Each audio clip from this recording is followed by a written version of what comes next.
পদ্মপুকুর গ্রাম নামে একটি গ্রাম ছিল, আর সেই গ্রামে সঞ্জয় নামে একটি ধনী লোক থাকতেন। তার একটি সুন্দর বাড়ি আর বড় একটি আমের বাগান ছিল, আর সেই বাগানে অনেক সুন্দর সুন্দর ও সুস্বাদু আম সারা বছর ধরে থাকত। কিন্তু ভুল করেও কেউ সেই বাগানের কাছে যেত না, কারণ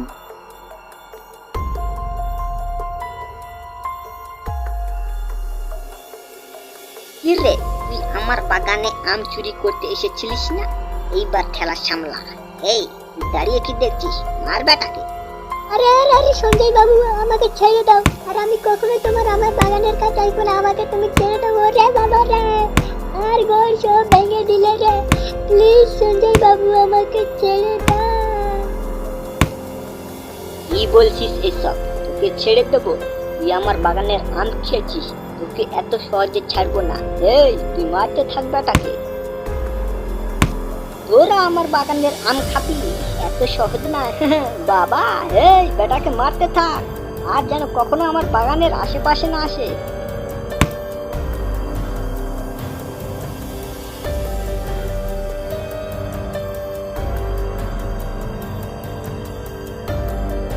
মানুষ তো দূর, সঞ্জয় তার বাগানে একটি কাক পক্ষীও বসতে দিত না। এই টুনি পাখি, সরে যা আমার বাগান থেকে, সরে যা। তোরা আমার ফল খেয়ে নিবি নাকি রে? সরে যা এখান থেকে বলছি, খুব খারাপ হয়ে যায় বলেছি। হ্যাঁ, সব তো সব আমার বাগানে এসে চুরিস তোরা, সরে যা বলছি। এবার যদি আসিস, তোদের ঠ্যাং আমি ভেঙে ফেলবো, এই আমি বলে দিচ্ছি। হ্যাঁ,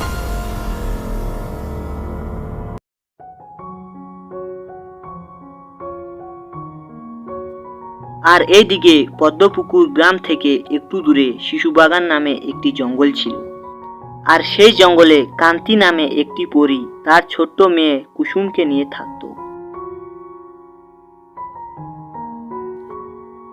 এইভাবেই গ্রীষ্মের এক সকালে পরী যখন খাবার সংগ্রহ করার জন্য বাইরে যাচ্ছিল, তখন তার মেয়ে কুসুম তাকে বলে, মা মা, তুমি কোথায় যাচ্ছ? এই তো খাবার সংগ্রহ করার জন্য বাইরে যাচ্ছি সোনা। মা, তোমাকে আমি একটি কথা বলবো?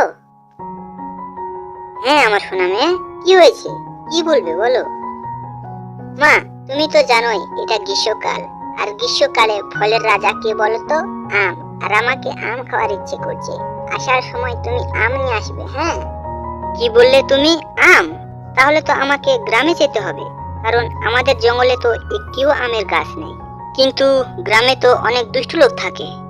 ঠিক আছে, তুমি চিন্তা করো না, আমি আসার সময় আম নিয়ে আসবো। তুমি কিন্তু আমের লোভে গ্রামে যেও না, কারণ গ্রামে অনেক দুষ্ট লোক থাকে, তারা তোমার ক্ষতি করতে পারে। এটা বলে পরী সেখান থেকে চলে যায় খাবার সংগ্রহ করার জন্য।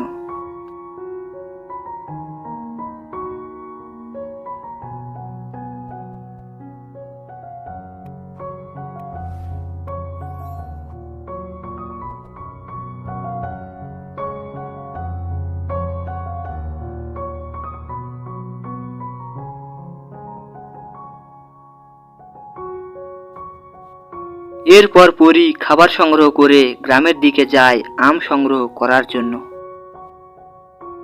এরপর পরী গ্রামে গিয়ে সঞ্জয়ের সেই আমের বাগান দেখতে পায়। এটা দেখে পরী বলে,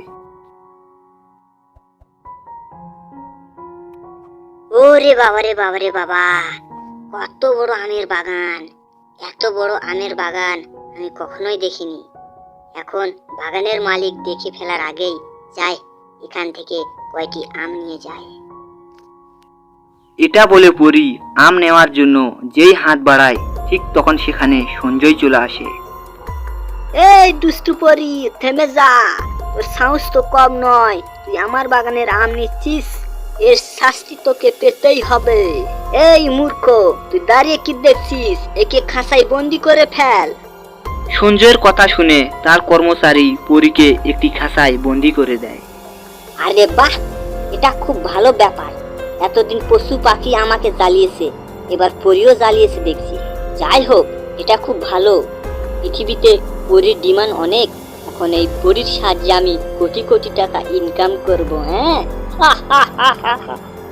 দয়া করো, তুমি আমাকে ছেড়ে দাও। আমার বাড়িতে আমার একটি ছোট মেয়ে আছে, আর সেই আম খেতে চাইছিল, আর তাই আমি এখানে এসেছি। আমাকে তুমি ছেড়ে দাও। আমি যদি না থাকি তাহলে সে মারা যাবে। আমাকে তুমি ছেড়ে দাও, বিশ্বাস করো আমি আর তোমার বাগানে কখনো আসবো না। আমাকে তুমি ছেড়ে দাও। আরে এত সহজে তোকে কিভাবে ছেড়ে দিই? তুই হলি আমার কোটি টাকার হিরে মানি সবকিছু। তোকে এত সহজে কিভাবে ছেড়ে দিই বল? তুই যাই বলিস না কেন, তোকে আমি ছাড়বো না। এটা শুনে পরী কান্না করতে থাকে। আর এই দিকে জঙ্গলে পরীর ছোট্ট মেয়ে কুসুমকে একটি ছোট্ট টুনি পাখি গ্রামের ঘটনার কথা বলে। এটা শুনে কুসুম বলে, কি বলছো তুমি? গ্রামের দুষ্ট লোকেরা আমার মাকে খাঁচায় বন্দি করে রেখেছে। মা ঠিকই বলতো, গ্রামের লোকেরা অনেক দুষ্ট। মাকে যদি আমি না বলতাম আমের কথা, তাহলে মা আজকে খাঁচায় বন্দি হয়ে থাকতো না। সব ভুল আমার। যেহেতু ভুল আমার, আমি এই ভুল শুধরে নেব। ছোট্ট টুনি পাখি, চলো, তুমি আমাকে আমার মায়ের কাছে নিয়ে চলো। ঠিক আছে পরি বন্ধু, চলো আমার সঙ্গে। এরপর ছোট্ট টুনি পাখি আর ছোট্ট পরী গ্রামের উদ্দেশ্যে রওনা হয়।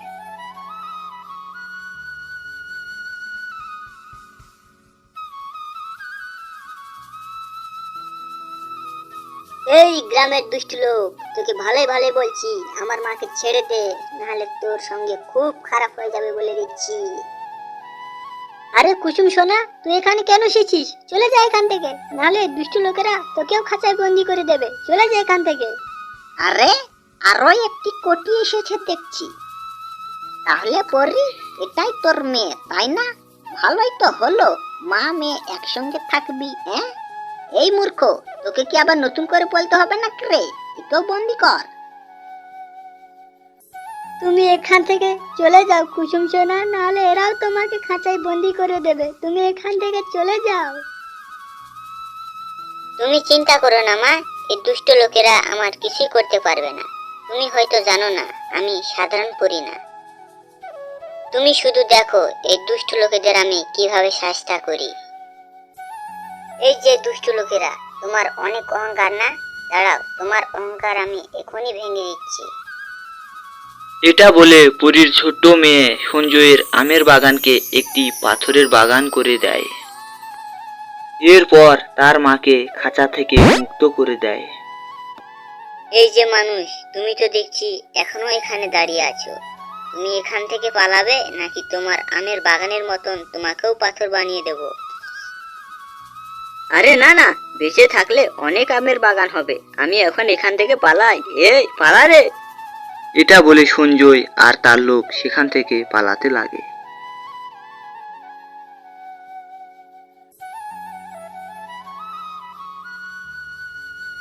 এরপর পরী আর পরীর ছোট্ট মেয়ে খুশি খুশি জঙ্গলে তাদের ঘরে ফিরে আসে।